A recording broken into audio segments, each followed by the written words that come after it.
को हम लोग गांव में बुलाते हैं, आमंत्रित करते हैं, तो हम लोग कैसे बुलाएंगे, यही है कविता में। मेरे गांव में क्या क्या है, ये है कविता में। तो शुरू करते हैं। आना मेरे गांव में, आना मेरे गांव में, नदी किनारे गांव है मेरा, नदी किनारे गांव है मेरा,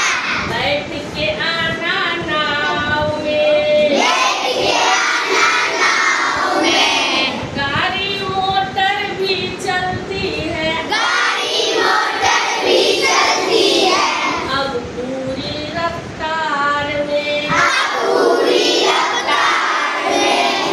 आना मेरे गांव में, आना मेरे गांव में, नदी किनारे गांव है मेरा, नदी किनारे गांव है मेरा, बैठ के आना नाव में, बैठ के आना नाव में,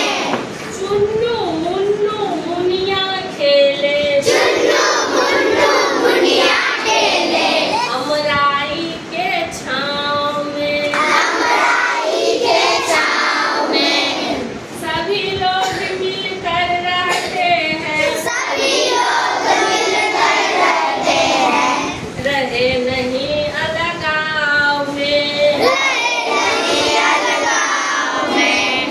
यहाँ न कोई हाथ सिनेमा, यहाँ न कोई हाथ सिनेमा, घूमे खेत बगान में, घूमे खेत बगान में, जब जाते हैं खेत घूमने, जब जाते हैं खेत घूमने, मिट्टी लगती पाँव में, मिट्टी लगती पाँव में, भीड़ भाड़ और शोर शराबा, भीड़ भाड़ और शोर शराबा, होता कहीं ना गाँव में, होता कहीं ना गाँव में, मचती उस दिन धमा चौकरी,